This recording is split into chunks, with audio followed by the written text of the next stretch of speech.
So let's talk about travel insurance, also known as visitor insurance, emergency travel insurance, trip insurance, and so on.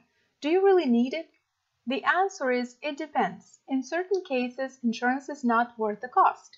This is because the insurance is either unnecessary or the amount you pay does not justify the risk. Before you decide whether or not you get travel insurance, let's take a look at the travel risks and coverages available. Let's start with trip cancellation insurance. It reimburses you when certain circumstances prevent you from taking your trip, such as if your cruise line or tour operator goes out of business, or if you have to cancel the trip due to sickness or death in the family, and so on. In addition, if you or an immediate family member becomes seriously ill or is injured during the trip, most policies would reimburse you for the unused portion of the vacation. Don't confuse trip cancellation insurance with the cancellation waiver that many cruise and tour operators offer. Compared to insurance, waivers might seem relatively inexpensive, and they do provide coverage if you have to cancel the trip. However, they include many restrictions. They generally must be purchased at the time the trip is booked, and they will usually not cover you immediately before departure. That's the time period during which the most people cancel, or after the trip has begun. Most importantly, because waivers are not insurance, they are not regulated by state insurance departments. If your tour cruise operator gets into financial difficulty, you may not be able to collect on the waiver. Baggage insurance or personal effects coverage. It provides coverage if your personal belongings are lost, stolen, or damaged during the trip. Before purchasing this type of coverage, find out how much insurance the airline or trip operator provides for your belongings. Also, check your homeowner's or renter's policy, which will usually provide coverage for off-premises theft such as stolen luggage.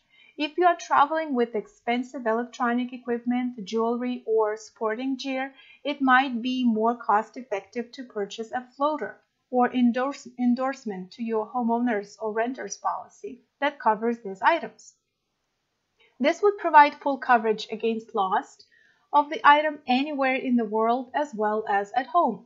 Some insurers also offer baggage delay insurance, which would cover items you need to purchase in case your luggage is significantly delayed. Some travel insurance policies include this coverage at no cost. When you get a medical travel insurance, you can explore some options on our site. I will have a link under this video.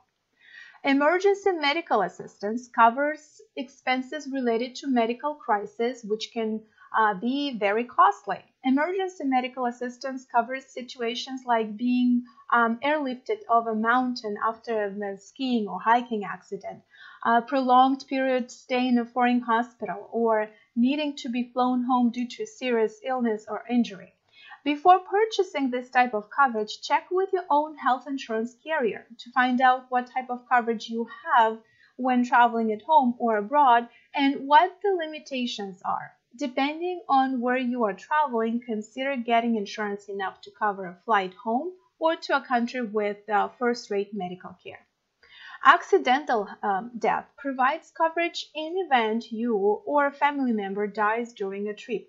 Depending on your life insurance plan or other financial provisions for your loved ones, this may be a duplicate insurance if you already have life insurance.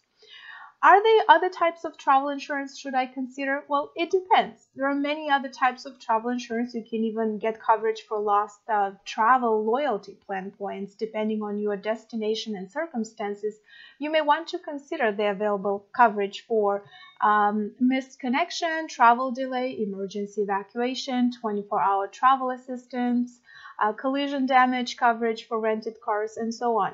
Before buying any type of travel insurance, consider the risks and ask yourself, does it make sense to buy insurance, or you can manage the loss otherwise?